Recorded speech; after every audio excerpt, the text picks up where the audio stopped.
Hey everyone, I wanted to share with you some thoughts, and I hope that you can make it all the way through the video because I want an actual discussion. I want us to communicate with each other. I want us to learn from each other and to share ideas with each other, so we can grow in our understanding of one another. Because I think a lot of what's going on right now, we're starting to see that what happened with George Floyd is absolute tragedy, travesty, heinous, just absolutely despicable what happened and the actions of that police officer. That police officer doesn't represent all police officers. Okay. Just like the rioters right now, they don't represent us. Okay. Peaceful protesters do. All right. President Trump does not represent us. Okay. If we had an intergalactic community meeting and they said, well, the leader of your country has to come and represent you guys sitting at the round table, I do not want Donald Trump up there representing our country, our families, and my kids.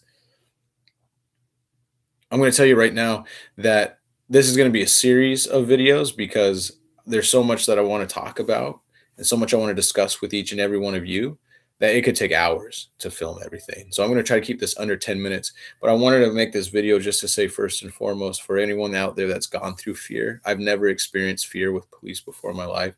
I couldn't imagine it. After watching that video, I was absolutely devastated to my core. It's so hard to watch.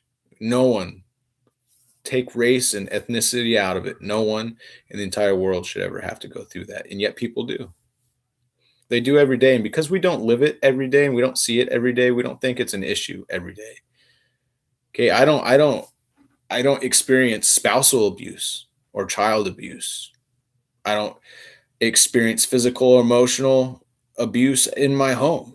It doesn't mean that it's not out there. It doesn't mean that males and females and children and animals don't go through it.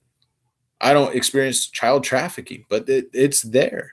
I don't experience systematic prejudice, but it's there. Okay, one thing I would encourage, though, as much as it is an ethnic and race issue in our country and through the globe, is that we could try to come from a humanitarian issue, a humanity issue. When we make something about race, it automatically alienates people.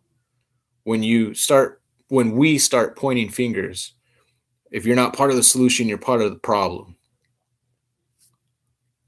How's that gonna, our ego? And when I say ego, I'm referring to Eckhart Tolle's ego. If you don't know what Eckhart Tolle means by the ego, look it up. Okay, I'll put it in the description down below. I think you'd find it fascinating. But when you say someone's part of the problem just because they're not part of the solution, what makes you think that they're going to even want to help? Okay, that's part of the problem too, is that we're not understanding each other because we're not communicating with each other. And we're taking it to extremes because we get emotionally involved because our egos get into play, not our spirits. What you're seeing right now with the rioters, it's a release valve. There's so much emotion going through the world. It's got to be released somehow physically. Okay, and so many people want to be heard. They just don't know how to go about doing it. My outlet is making videos. But I've had people in my life encourage me, speak into my life, uplift me, love me, guide me. And so this is the use of my outlet. Other people don't have that. They haven't had that. Okay, 1 in 4 African American males are incarcerated. So that means 25% of those children have a father that's in jail.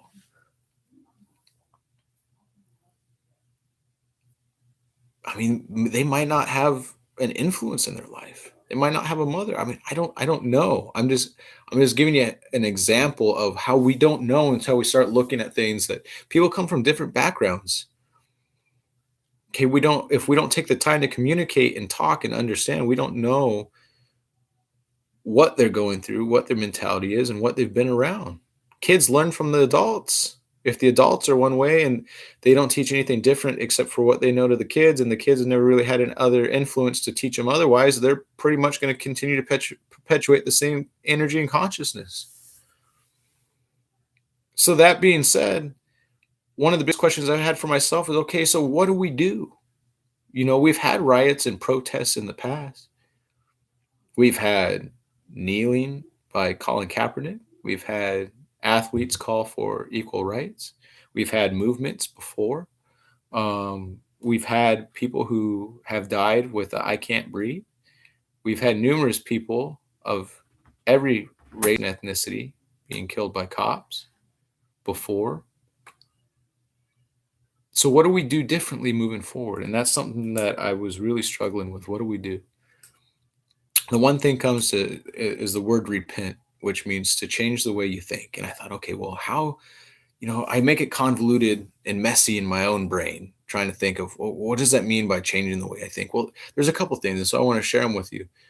Looking at in terms of unity consciousness, that we're all part of the same globe, the same earth. We're all in it together, that we're unified. We're not separate from one another. Look at it in terms of energy and consciousness, what you're putting out there with your thoughts, with your emotions, with what you're believing, what you're perpetuating, that it actually has a physical effect on what we experience and what we create. Understanding that we take from finite resources. Every little bit you take from the pie, you're taking from someone else. So there's only so much we need. So once you get to a point, you're just being greedy. You don't need all those extra things. So coming from a standpoint of your actions have consequences, not only for yourself, but those around you. Okay. Also understanding that the change starts with how you speak. Just being polite, saying please and thank you. Saying please and thank you for everything. Changing the way you speak, is another faculty of changing the way you think. Because the speech comes from the thought precedes the speech. And then it starts at home. When you're talking to your friends and family and your kids and what you're teaching them and what you're sharing and keeping an open mind and understanding that you're not always going to get along. Me and my mom had an argument just a couple of days ago, but she knows I love her and I know she loves me. And then we had something happen with our family. And it goes so far beyond that stupid argument. But just to understand that, yes, you're not going to be perfect. You're going to have arguments. You're not going to see eye to eye all the time. But to take the time to keep an open mind and understand that you love each other anyway, and that it's good. Diversity creates more flow of information because you have more perspectives. And then a realistic way outside of just changing the way you think is to vote. And I'm ashamed to tell you this. But I'm going to tell you, I have never voted in my whole life. 30 years old, I've never voted once. And I'm ashamed of that. And I'm ashamed that I can't change it.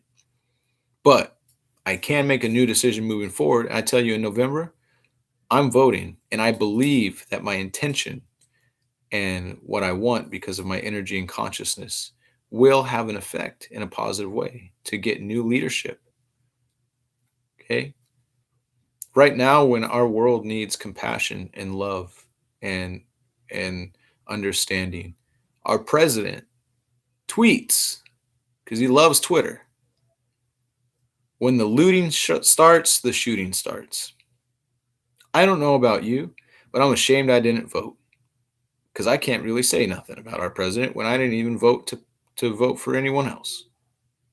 Okay? But I'm telling you right now, when we start to look in the world also, another way of changing the way you think is looking in terms of ego and spirit. Right now, he's running just by ego. And again, that's Eckhart Tolle's ego. So it kind of helps remove yourself a little bit from just saying, well, that individual is this or that, or the other. Well, no, they're operating through their ego, not their spirit. You've seen people that seem heinous have a loving side with their family or with their children. They're not always running through their ego. But President Trump does not represent America. President Trump does not represent the people. Okay, if we had an intergalactic meeting with other races from other planets, I sure as heck don't want to go, well, where's your leader? It's that guy. Dude, I don't want to tell my son. There's no way I can tell my son, yeah, I went and I voted for this guy for another term. Because it's like, do you want your kids growing up to be like that guy? You can't, I mean, maybe you do, but man, we got to change. So we got to vote and we got to educate. It's not going to be easy. You're going to have to also educate yourself on what they stand for. They're the ones writing and passing the laws, and we're the ones voting for them. I say we, even though I haven't voted, I'm voting. It's my duty. It's my duty as a husband and as a father now, and I'm understanding. It's my duty to speak up and to share these things and hopefully have people share things back so we can actually have a discussion about such things. I'm going to start rambling now, so I'm going to cut it off now. I tried to stay on my notes. I've filmed this like 4 times, and so this time I just kind of, I just wanted to speak more from the heart. But if you could take anything away from this, it's that we do need change. And it's going to start at home with ourselves, changing the way we think, believing that the way we think can have an influence with our intention on creating a different world moving forward. And then getting out there and voting, putting new people into office. Incumbents have a much higher likelihood of being reelected. An incumbent is someone that's already in office. And they're more likely to be reelected because, quite frankly, people like myself been too lazy to actually go and vote to change it, or we just stick with what's familiar. So it's going to take a little bit of effort to get out there and do some research into what we really want. But choose people that represent you and your morals and your ideals and your beliefs. We want people to go to compassion and love because that's what we need. So I love you guys. I hope that made a difference for somebody. The next videos will be more specific to actual topics, but much love to the Floyd family, to anyone out there that's been affected by this personally. And again, if any of this resonated with you, please share it. Love you guys. See ya.